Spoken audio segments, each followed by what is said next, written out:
cette émission Lumière sur mon sentier, une émission durant laquelle nous sommes davantage affermis dans la parole de Dieu. Et comme à notre habitude, nous avons avec nous l'apôtre Philippe Chembo. Bonjour apôtre, Bonjour, sœur Sofiane. comment vous allez? Très bien par la grâce de Dieu. J'espère de même pour vous. Je vais bien, merci. Nous poursuivons avec notre thématique sur la femme. Et depuis le mercredi dernier, depuis le premier mercredi de ce mois, nous avons commencé à aborder ce thème sur la femme. Nous avons parlé de la place de la femme selon la parole de Dieu, selon le modèle de Dieu. On a également parlé de la femme et la chute. Qu'en était-il de la femme lors de la chute, la complémentarité entre l'homme et la femme. Et au jour d'aujourd'hui, nous voulons simplement nous arrêter sur ce thème qui n'est autre que la femme dans l'Église. Et sans plus tarder, nous allons passer à notre première question. Apôtre, on peut se demander de savoir quelle est réellement la place de la femme dans l'Église. La place de la femme dans l'Église, c'est comme la place de l'homme dans l'Église. Dans Galates chapitre 3, l'apôtre Paul, lors de sa toute première lettre, c'est sa toute première lettre, il montre clairement, Galates 3, 28, qu'il n'y a maintenant ni juif, ni grec, ni maître, ni esclave, ni homme, ni femme. Voilà, par rapport au salut. Et il montre clairement que, quand nous lisons tout le contexte du passage, que nous sommes enfants de Dieu, nous sommes tous héritiers de Dieu. Voilà, c'est la place que la femme a à l'Église, c'est la même place qu'elle a aux yeux de Dieu. C'est pas autre chose. Apôtre, moi j'ai aimé une chose que vous avez dite, c'est que vous avez dit que la, la, la place de la femme dans l'Église, c'est comme la place de l'homme dans l'Église. Oui, Et est-ce qu'au jour d'aujourd'hui, on peut se dire que l'homme est également appelé à être leader, tout comme la femme? oui, l'homme est appelé à être leader, tout comme la femme. Je dirais que la femme est appelée à être leader, tout comme l'homme, parce que en Christ, je pourrais dire, les choses se rééquilibrent. Nous revenons au plan originel de Dieu. Quand Dieu a créé l'homme et la femme, il a dit qu'il domine, qu'il domine. Et dans Galates chapitre 3, que j'ai cité tout à l'heure, j'aimerais qu'on relise quand même. Au Galates chapitre 3, à partir du verset 26, car vous êtes tous fils de Dieu par la foi en Jésus-Christ. Tous, il dit tous. Il ne dit pas seulement les hommes. Tous, ça englobe les femmes et les hommes.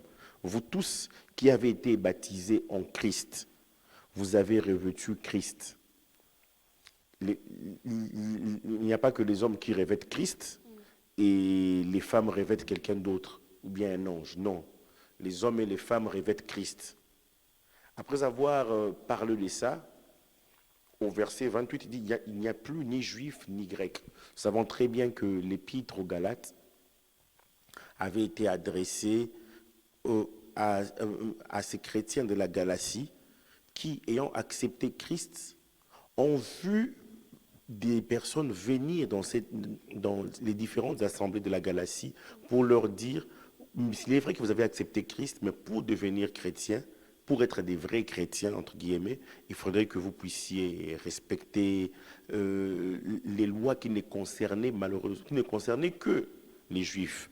On leur a dit, voilà, la circoncision, on leur a parlé de respecter certains jours de la semaine, on leur a parlé de bien des choses, et l'apôtre Paul dit non, nous sommes tous en Christ. Et maintenant, il y a ni juif, ni grec. Plus ni esclave, ni libre. Parce que c'était des juifs qui étaient venus parler. Donc, il y avait d'un côté des non-juifs, de l'autre côté des juifs. Il dit, il n'y a plus ça. Cette différence qu'il y avait dans la société juive, où on pouvait mettre de côté les étrangers et les non-juifs, et cette différence n'avait plus lieu d'être. Il y a maintenant ni juif, ni grec. Il n'y a plus ni esclave, ni libre. Or, nous savons très bien que les personnes libres, Dieu avait clairement dit qu'il n'y aurait pas d'esclaves en Israël. Si jamais il arrive que ton frère soit vendu en esclavage, l'année du jubilé ou la, la 7e année, l'année du relâche, il fallait relâcher cette personne, ou Dieu même avait établi même le rachat. Si la personne est vendue comme esclave, son frère, son proche parent pouvait racheter cette personne. Mais là, l'apôtre Paul est en train de dire, dans la nouvelle alliance, il n'y a ni esclave, ni libre. Il n'y a ni homme, ni femme. Car tous vous êtes un en Jésus-Christ. Un en Jésus-Christ. Et si vous êtes à Christ, vous êtes donc la postérité d'Abraham. Il rejoint Christ qui a appelé cette femme dans Luc 13, elle aussi, elle est fille d'Abraham. Abraham n'avait pas que des fils.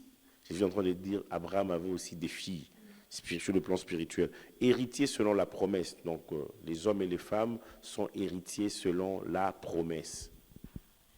Bon, apôtre, alors que vous êtes en train de dire que nous sommes tous sur le même pied d'égalité, que ce soit entre un homme ou une femme, c'est tous dans l'Église, nous sommes sur le même pied d'égalité.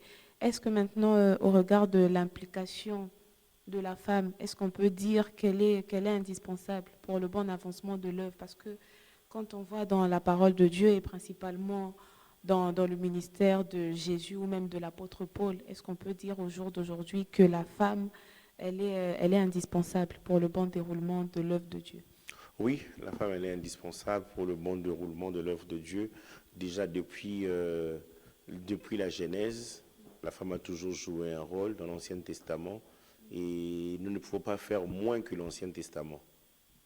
Nous devons toujours, dans la grâce, ce que Dieu nous demande, c'est toujours plus. C'est déjà dans l'Ancien Testament, quand Dieu s'est révélé à son peuple, à Israël, nous avons vu que la femme avait une place déjà, avait une place et dans le Nouveau Testament, alors que l'Église est la fiancée de Christ et il se prépare pour devenir cette épouse. Il est normal que pour le bon fonctionnement du corps de Christ, nous avons besoin des femmes. Sinon, le corps est incomplet. Nous tous, nous faisons partie du corps de Christ. Nulle part dans la Bible, on nous dit les hommes font partie du corps de Christ et les femmes ne font pas partie du corps de Christ. Nous faisons tous partie du corps de Christ. C'est une place très importante. Et quand nous méditons, nous étudions la parole de Dieu et les évangiles, nous remarquons déjà cette place-là qui est primordiale. Je vous prends un exemple. Dans l'évangile de Matthieu, nous remarquons que c'est Matthieu qui était lui-même juif. Lorsque le Saint-Esprit le conduit à écrire les récits de Christ sous l'angle que lui, il comprenait, et il commence avec la généalogie de Christ. Et dans cette généalogie de Christ, contrairement aux autres généalogies juives où on ne citait que les hommes, lui, il va citer 4 femmes. Ruth, Rahab, Tamar, Abigail. Son nom n'est pas mentionné, on parle de la femme d'Uri.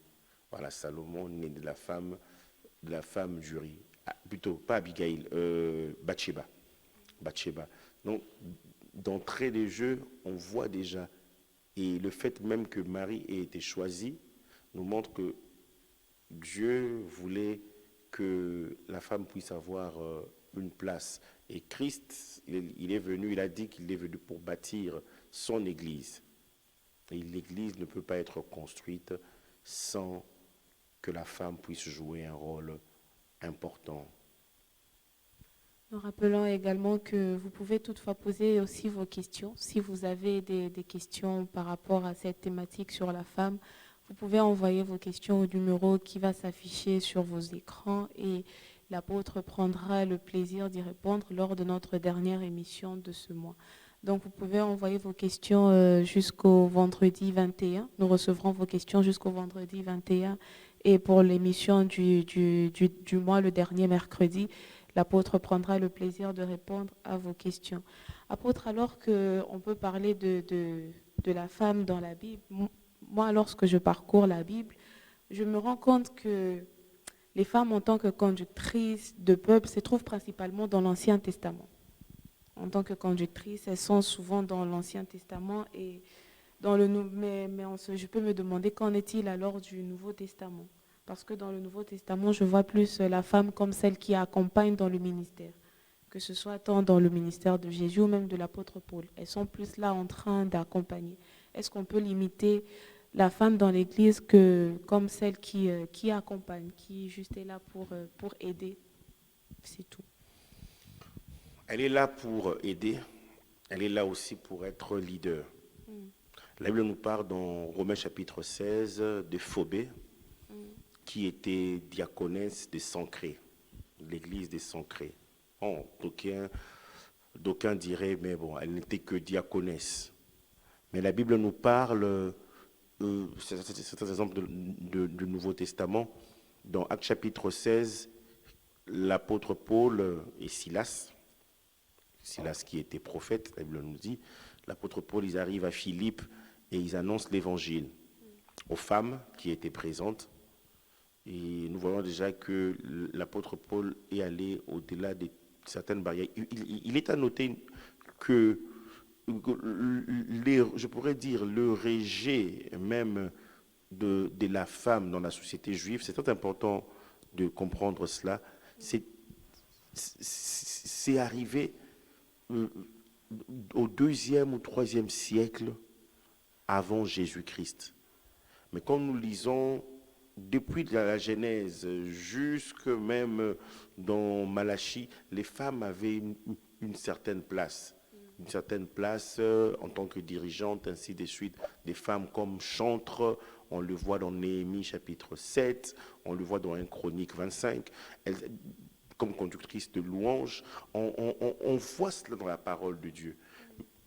Excusez-moi, à un moment, à cause des influences et autres, la société juive est devenue plus rigide.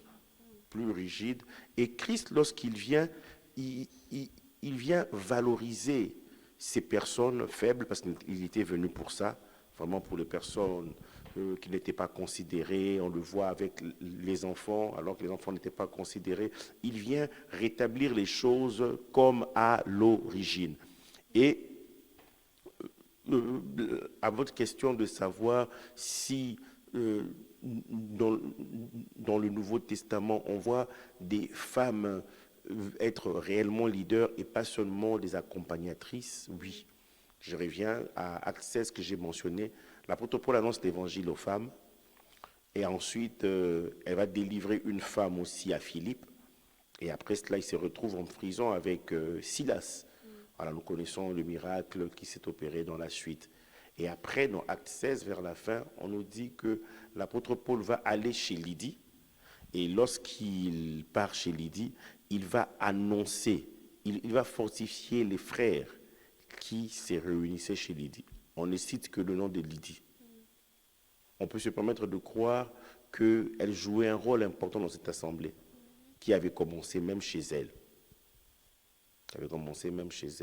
Et la Bible nous parle des personnes qui n'ont pas seulement accompagné, mais qui ont joué un rôle très important. La Bible nous parle d'Évodie et Syntyche, dans l'épître de Paul aux Philippiens, qui étaient là. On peut trouver ce passage dans Philippiens 4, 2 à 3. J'exhorte Évodie et j'exhorte Syntyche à être d'un même sentiment dans le Seigneur. Et toi aussi, fidèle collègue, oui, je t'ai pris de les aider, elles qui ont combattu pour l'évangile avec moi. Elles ont combattu pour l'évangile avec moi. Paul n'était pas le seul à combattre. Elles ont combattu pour l'évangile avec moi. Elles étaient là, au front avec l'apôtre Paul. Donc, voici quelques exemples qui nous montrent que dans l'Ancien Testament, il y a de ces femmes qui ont accompli des grandes choses. Dans Acte 16, on nous parle d'Andronicus et Junias. Voilà, Andronicus qui était l'homme, Junias la femme. Il est vrai que dans la suite, on a essayé de nous faire croire que Junias était aussi un homme, mais en réalité, Junias était une femme. Les deux étaient estimés parmi les apôtres, étaient des apôtres remarquables dans certaines versions. Donc,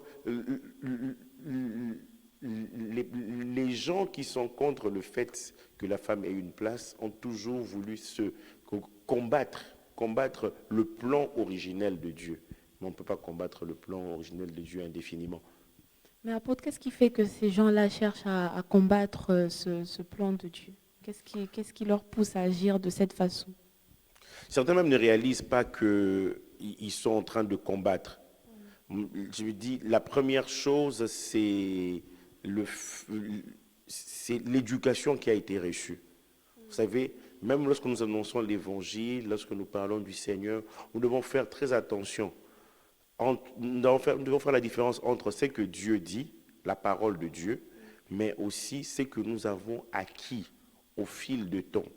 Ce que nous avons appris dans notre environnement, ce que nous avons appris au sein de notre famille, ce que nous avons appris au sein de la société, ce que nous avons appris à l'école, à l'université. Nous devons faire très attention. Et Jésus-Christ a dit à Nicodème, il faut que vous naissiez de nouveau.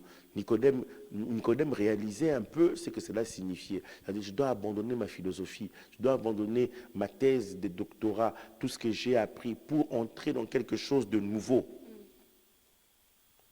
Et là, il y avait une certaine résistance. Il y avait une certaine résistance, mais Nicodème devait laisser de côté. Et la Bible nous parle du renouvellement de l'intelligence aussi. Je suis né de nouveau, mais je dois avoir une intelligence renouvelée. Une intelligence renouvelée. Beaucoup de personnes n'ont pas une intelligence renouvelée. Elles pensent savoir alors qu'elles ne savent pas. Alors qu'elles ne savent pas. Je conçois mal que quelqu'un puisse prendre position dans une position rigide par rapport à la femme, alors que la personne n'a pas encore cerné même tous les autres points de la parole de Dieu. Tous les autres fondements de la parole de Dieu, à savoir le salut, le baptême, la doctrine des baptêmes, la repentance des œuvres mortes, telles que Hébreux chapitre 6, le verset 1 à 2 nous en parle.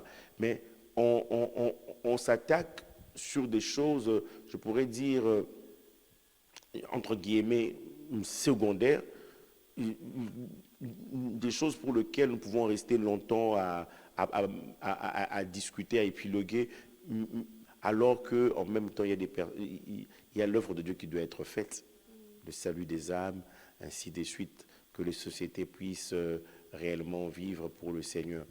Donc, il y a ça, l'arrière-plan, ce que nous avons reçu. C'est-à-dire, on vient à Christ, malheureusement, avec un bagage culturel, avec un bagage tribal, avec un bagage clanique, avec un bagage philosophique. On refuse de l'admettre.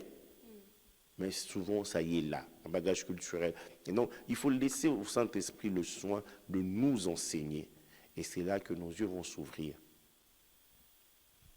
Mais apôtre, maintenant, moi en tant que femme, comment est-ce que je pourrais réagir quand je vois que mon ministère est moins considéré, contrairement au ministère de l'homme, voir que les hommes, même aussi les femmes, sont réticents envers le ministère d'une autre femme, alors qu'on peut attendre le soutien venant d'une autre femme. Étant soi-même une femme, je peux attendre le soutien d'une autre femme. Mais quand je vois qu'une femme comme moi est réticente face à mon ministère, pour un homme, je peux me dire que je pourrais comprendre. Mais quand ça devient une femme, c'est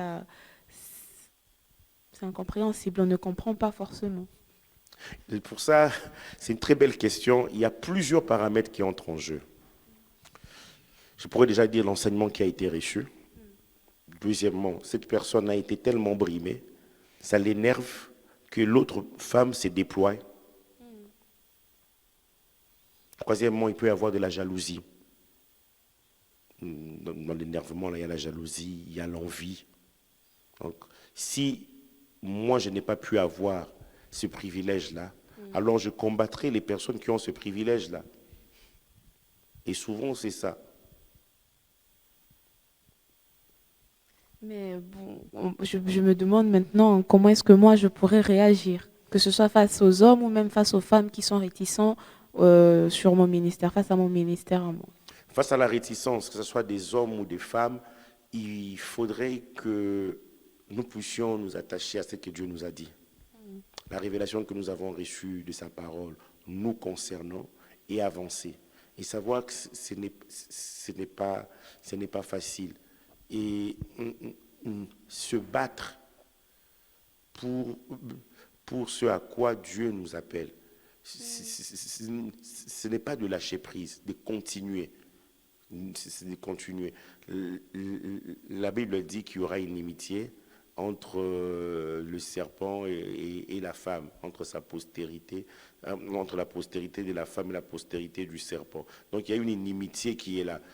Et nous ne devons pas nous arrêter. Donc quand il y a une inimitié, donc on fonce. On doit s'armer de courage et continuer. Il y aura les regards des autres, il y aura de l'opposition, parce que tenir ferme dans le ministère en tant que femme, ce n'est pas facile. Ce n'est pas du tout facile. Donc il faudrait avoir les reins solides. Et merci au Saint-Esprit parce qu'il s'appelle aussi l'esprit de force. Il s'appelle l'esprit de force et de conseil. Donc il te communiquera la force et le conseil suffisant pour que tu puisses avancer. Amen. Bon, apôtre, on peut se dire que la parole de Dieu, c'est ce qui est acté. On nous dit que toute écriture est inspirée de Dieu. Et maintenant, lorsqu'on voit dans la parole de Dieu que l'apôtre Paul dit que les femmes se taisent dans l'église et toutes ces choses, on prend ça, on se dit ça, c'est la parole de Dieu, donc on peut rien y rajouter, rien y retrancher. Alors, est-ce que, à la vue de ce passage, on peut dire au jour d'aujourd'hui que c'est Dieu qui a demandé, que c'est biblique, c'est réellement la parole de Dieu, que Jésus a demandé à la femme de se taire dans l'église?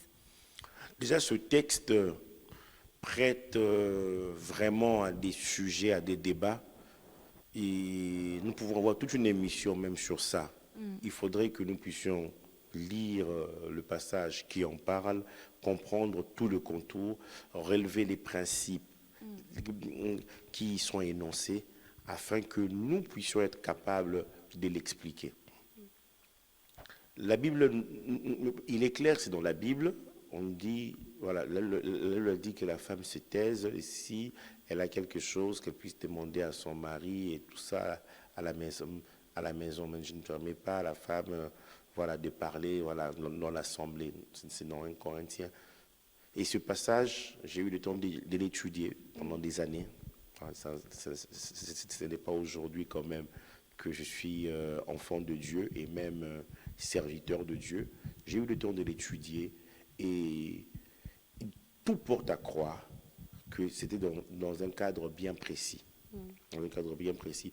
Dans ce passage, on peut relever aussi des choses où finalement, on a l'impression que c'est difficile de trancher. Et l'apôtre Paul a dit clairement que la femme se tait, c'était dans un contexte. Mais que dit Jésus à propos de la femme? Et déjà même dans ce passage où on demande à la femme de se taire, dans l'église, dans l'assemblée, dans ce même texte, on nous dit que la femme qui prophétise ou qui prie, voilà, là c'est une autre notion, on aura le temps de parler du voile aussi, la femme qui prophétise. Comment dans le même texte, on demande à la femme de se taire, et dans le même texte, on demande à la femme de prophétiser.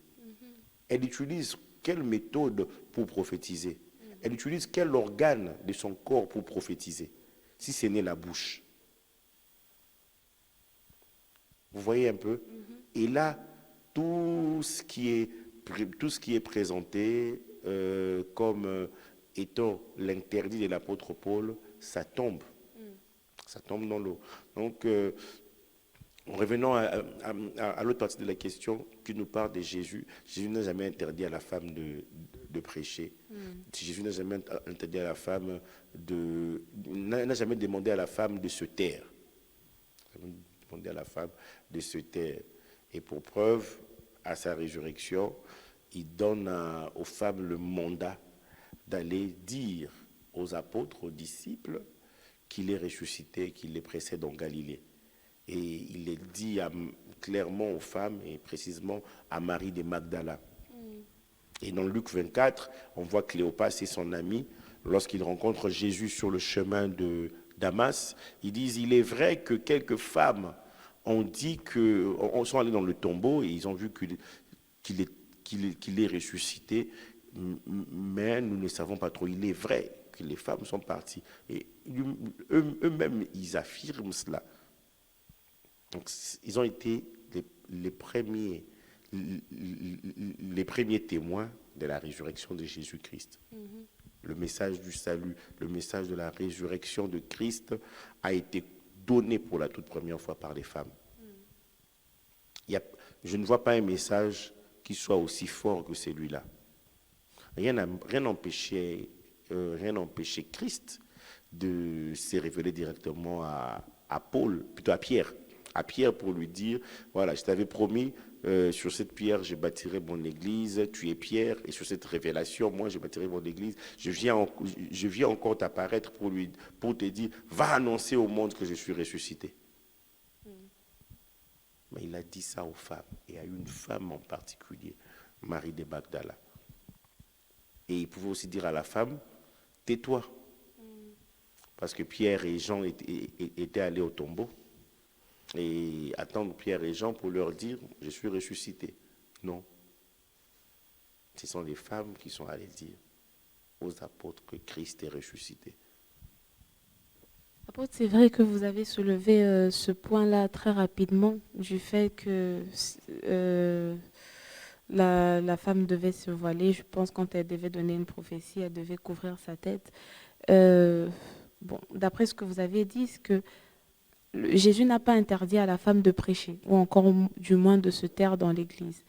Maintenant, qu'en est-il peut-être de ces églises où on a autorisé le ministère de la femme, mais elle n'est pas autorisée de prêcher tant qu'elle n'a pas couvert sa tête? Est-ce qu'on peut dire que c'est une doctrine qui est biblique, le fait que la femme porte un voile?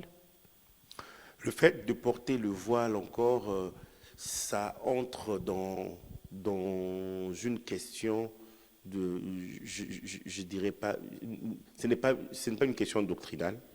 Il n'y a pas de doctrine là-dessus. Ça dépend aussi du contexte. Le même texte dans 1 Corinthiens chapitre 11, où il y a plusieurs mots même, parce que la Bible telle que nous l'avons aujourd'hui, c'est une traduction. Le Nouveau Testament a été écrit plutôt en grec. Donc quand nous essayons de voir plusieurs mots qui sont utilisés là, voile, cheveux, ainsi de suite, on réalise que c'était dans un contexte bien donné, parce que dans le même texte, on dit que ses cheveux lui ont été donnés comme voile. Pour moi, lorsque je vois ce passage, je me dis, moi personnellement, si quelqu'un est convaincu de mettre le voile, il peut mettre le voile. Mais il ne doit pas imposer à l'autre d'en mettre. Si tu es convaincu de mettre le voile, il n'y a pas de problème. Comme l'apôtre Paul dit, ce n'est pas un aliment qui te rapproche de Dieu, ce n'est pas un aliment qui t'éloigne de Dieu. Si tu es convaincu de porter le voile et que c'est comme cela que Dieu peut t'utiliser, il n'y a pas de problème. Il n'y a pas de problème. Et ça encore, j'espère que lorsque vous allez m'inviter, on parlera longuement de ça. C'est un sujet très intéressant. Et il y en a tellement. Il y en a tellement. J'ai prêché pour la célébration des mariages, ce passage de l'apôtre Pierre, dans 1 Pierre 3, où il parle de la parure intérieure, la beauté intérieure et tout ça là. L'apôtre Pierre demande à ce qu'on ne puisse pas avoir, s'attacher à la parure extérieure, les ornements, les bijoux et même les vêtements. Et je faisais comprendre que si on suit cela à la lettre, on risque de tomber dans une fausse doctrine. Quand il dit les vêtements, cela signifie quoi? Donc on ne doit plus porter des vêtements. Ce n'est pas ce que l'apôtre Pierre était en train de dire. Et même par rapport aux bijoux et autres, nous devons faire très attention dans l'interprétation de ce passage. Il voulait juste nous montrer que le plus important, c'est la parure intérieure. Mais sans se laisser, sans abandonner la parure extérieure aussi, parce que Dieu nous veut présentables pour sa gloire. Donc ça entre aussi dans ce cadre-là. Donc nous retenons que l'interdit d'une personne n'est pas forcément l'interdit d'une autre personne. Non, ce n'est pas forcément l'interdit d'une autre personne. Nous devons savoir une chose, que dans le Nouveau Testament, précisément, et surtout dans les épîtres, il y a des passages très difficiles. Je l'avais dit une fois lors d'une émission. Il y a des passages très difficiles. Mais ce que Dieu fait par le Saint-Esprit est merveilleux. Les passages qui semblent être obscurs, c'est même une règle dans l'interprétation de la parole de Dieu, que quand j'ai fait la théologie, c'est qu'on nous disait, les passages obscurs ne peuvent être expliqués que par des passages qui sont clairs. Il faut regarder aux passages qui sont clairs pour expliquer les passages qui sont difficiles à comprendre. Et pour toutes les choses qui concernent notre salut, l'avènement de Christ, tout ce que nous allons avoir pour la félicité céleste, tout ce qui contribue à notre salut, c'est clair dans la parole de Dieu. La Bible nous dit clairement, l'apôtre Paul a dit, ne discutez pas sur les opinions. Une opinion n'est pas une doctrine. Et quand quelqu'un s'arrête sur une opinion, nous devons faire très attention. Mais bon, apôtre, est-ce qu'il faut forcément s'éloigner de ces personnes-là? Je pense qu'à un moment, il faut s'éloigner de ces personnes. Il y a plusieurs passages où l'apôtre Paul nous demande d'éviter des querelles. Lorsque nous échangeons avec quelqu'un, il faudrait que nous puissions tomber sur ce que la Bible nous dit, ce qui est clair, afin que nous puissions avancer ensemble. Même si nous ne sommes pas convaincus, mais il y a cette disposition, cette prédisposition à vouloir avancer ensemble. L'apôtre Paul dit dans Philippiens, certains comprennent d'une certaine manière, d'autres d'une certaine façon. Il dit, mais là où nous en sommes, marchons d'un même pas. Il y a de ces personnes qui refusent même de marcher d'un même pas, qui veulent nous imposer leur volonté. Surtout quelqu'un qui a un fort caractère, il pense qu'il doit imposer sa façon de voir la parole de Dieu. La Bible est claire. L'apôtre Paul le dit à l'apôtre Timothée, évite les discussions vaines. Il les dit même à Tite, évite. Nous allons chercher à trouver ces passages, ça pourrait aider quelqu'un. Parce que souvent, nous arrêtons sur des choses qui ne nous aident pas et nous passons à côté. Nous passons à côté. Je vais trouver dans ma Bible ici. Ça pourrait nous aider. 2 Timothée 2, verset 16. Évite les discours vains et profanes, car ceux qui le tiennent avanceront plus dans l'impiété. 2 Timothée 2, 14. Rappelle ces choses en conjurant devant Dieu qu'on évite les disputes de mots, qui ne servent qu'à la ruine de ceux qui écoutent. Tu es là avec tes collègues de travail où il n'y a que des débats, ça ne vous mène nulle part. Évite. Camarades de classe qui parlent de la parole de Dieu, mais ça ne mène qu'au débat. Là, on devait avoir la paix, après on se dispute, on se fâche même. On ne parlera plus de ça. Ça, il faut éviter. Tite 3, verset 9. Mais évite les discussions folles, les généalogies, les querelles, les disputes relatives à la loi, car elles sont inutiles et vaines. Et j'aime le verset 24 de 2 Timothée 2, 24. Or, il ne faut pas qu'un serviteur du Seigneur ait des querelles. Il doit au contraire avoir de la condescendance pour tous, être propre à enseigner, doué de patience.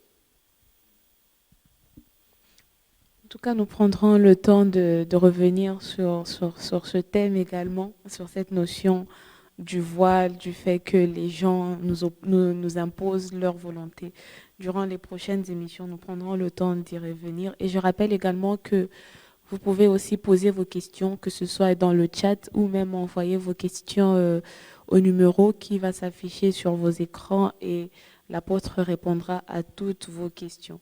Apôtre, on peut avoir une autre question. Selon votre expérience à vous de pasteur, d'apôtre, on peut se demander qu'est-ce qui a poussé l'apôtre Paul à pouvoir œuvrer avec tant de femmes. Ah, c'est une très belle question parce que déjà, beaucoup de chrétiens même ne savent pas que l'apôtre Paul a œuvré avec beaucoup de femmes. On présente Paul comme si c'était un misogyne. Or, l'apôtre Paul, dans ses salutations et autres, il a œuvré avec beaucoup de femmes. Selon moi, je crois d'abord, c'est la foi. La foi que les femmes ont. Ça, l'homme et la femme ne réagissent pas de la même manière face à une situation. Et l'apôtre Paul, il avait les hommes, il avait aussi les femmes. Et il avait compris. Dans beaucoup de fois, il disait que ce qu'il disait, cela lui venait du Seigneur, ainsi de suite. Donc, et c'est dans sa façon de faire, on voit que c'était quelqu'un qui a été conduit par le Saint-Esprit. Il a reçu, il a passé du temps avec Pierre, avec Jacques, lui-même il dit Jean, qui sont considérés comme la colonne. Dans Galates 2, il était allé vers eux. Donc, ces personnes lui ont expliqué comment le maître se comportait, comment le maître lui-même vivait, comment il a été soutenu dans son ministère par les femmes, comment même Jésus-Christ en étant bébé, une femme a prophétisé le concernant, Anne qui était prophétesse. Donc, l'apôtre Paul n'ignorait pas cela. Et déjà, celui qui nous parle d'Anne, la prophétesse, c'est Luc. Luc avait mené des investigations pour donner à Timothée un récit complet du ministère de Jésus-Christ. Et Luc, le médecin, était un des compagnons de l'apôtre Paul. Quand vous lisez les 4 évangiles, c'est dans Luc qu'on trouve que plus de tiers des noms cités dans son évangile concernent les femmes. Et donc, cela s'est imprégné, je le crois, dans l'apôtre Paul. Et l'apôtre Paul a aussi vu les résultats que cela a donné. Il a travaillé avec Priscille et Aquilas, ils étaient faiseurs de tentes. Il a vu les résultats, et ce sont ces mêmes résultats-là qui accompagnent les assemblées où on donne la place à la femme autant qu'à l'homme. Pasteur, quand on voit dans le temps de Jésus et même l'apôtre Paul, on voit qu'ils ont œuvré avec des femmes. Et lorsqu'on regarde maintenant à la tendance actuelle, on peut voir que les femmes sont davantage utilisées encore par Dieu. Ils sont mis au premier plan encore par Dieu. Est-ce qu'on peut dire que, au jour d'aujourd'hui, on peut dire que c'est le plan de Dieu pour cette génération? Ou est-ce que c'est un moyen que le Seigneur est en train d'utiliser pour remettre un peu les pendules à zéro et remettre réellement la femme à sa place, en fait, à la place qu'elle doit réellement utiliser au sein de l'Église et même dans la société? Je crois que pour le Seigneur, il a toujours, la femme a toujours eu sa place. Dieu n'a jamais mis de côté la femme et il dit, dans la fin des temps, je le remettrai à sa place. La femme a toujours eu sa place. Et là, c'est en train de se manifester, ce qui a toujours été dans le cœur de Dieu.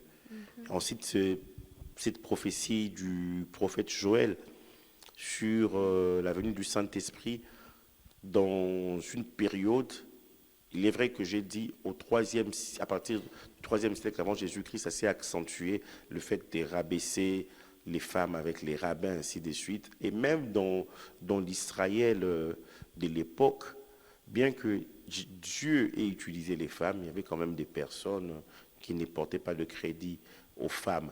Et Joël va dire, dans les derniers temps, il dit ainsi par l'Éternel, dans les derniers temps, je répandrai de mon esprit sur toute chair. Vos fils et vos filles prophétiseront sur le même pied. Vos vieillards auront des songes, vos jeunes gens des visions. Oui, sur mes serviteurs et mes servantes, en ce jour-là, je répondrai de mon esprit. Donc, depuis la Pentecôte jusqu'à aujourd'hui, nous sommes dans cette saison où l'évangile est répandu. Et, donc, et le Saint-Esprit est répandu.